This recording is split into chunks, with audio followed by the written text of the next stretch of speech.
இந்த மாநாடை விட மிகப்பெரிய அளவில் மக்கள்கிட்ட ஒரு எழுச்சி, மிகப்பெரிய எழுச்சி. அதாவது தலைவர் 5000 அறிவிச்சார் பாருங்க, அது ஒன்று மிகப்பெரிய அடி. எதிர்கட்சி மற்ற நம்மளை எதிர்க்கிற ஆளுகளுக்கெல்லாம் அது ஒரு சம்பட்டி அடி, சுத்தியல் அடியில் சம்பட்டி அடி.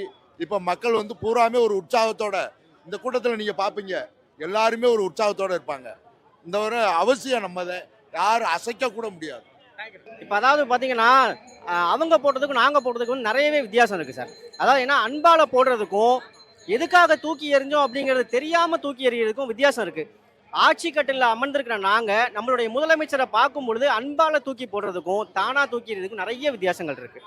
அதனால அந்த கூட்டத்தையும் இந்த கூட்டத்தையும் ஒப்பிடுறது மலைக்கும் மடுவுக்கும் ஒப்பிடுற மாதிரி. துளியளவும் சம்மந்தம் கிடையாது. அப்படி கிடையாது. அன்பால் தூக்கி போடுறதுக்கு நிறைய வித்தியாசம் இருக்கு இல்லையா? மக்கள் இவங்க இப்போ நடக்கிற மாநாடு பிஎல்ஏக்கு நடக்கிறது. பிஎல்ஏங்கிறது யாரு? பிஎல்ஏங்கிறது யாரு? கிட்டத்தட்ட நம்மளுடைய மக்களுடைய ஓட்டு அவ்வளவையும் வாங்கி கொடுக்கக்கூடிய மக்கள். அவங்க தூக்கி போடுறதுக்கும் அந்த கூட்டம் தூக்கி போடுறதுக்கும் நிறையவே வித்தியாசம் இருக்கு. அன்பால தூக்கி போடுறதுக்கும் அல்பத்திரமா தூக்கி போடுறதுக்கும் நிறைய வித்தியாசங்கள் இருக்குல்ல. அந்த முகக்கூறு காட்டி கொடுக்கும்ல, இந்தா அப்படின்னு தூக்கி எறிகிறதுக்கு, அன்பால மகிழ்ச்சியா தூக்கி எறிகிறதுக்கும் வித்தியாசங்கள் நிறைய முகக்கூறுகள் காட்டி கொடுக்கும்ல. அதுதான் எங்கிட்ட நாங்க பாசமா நாங்க எங்களுடைய கட்சி வெளிப்படுத்துறோம். உலகத்திலேயே மிகப்பெரிய வெற்றியா இருக்கும்.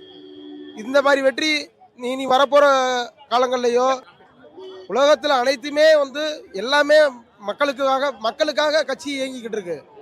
கட்சி தான் மக்கள் தான் கட்சி. ஆமா, தாய்மார்கள் இருக்கிற தாய்மார்களுக்கு இப்ப கட்சியில இருந்து நல்லது செய்யறதே கட்சியினுடைய முழு நோக்கமே. மக்கள் நல்லா இருக்கணும், நல்லபடியா அனைத்திலும் நல்ல செழிம்பா அவங்க மக்களுடைய எந்த ஒரு குறையா இருந்தாலும் தீர்த்து வைக்கிறதே கட்சியினுடைய பொருள் பண்றாரு.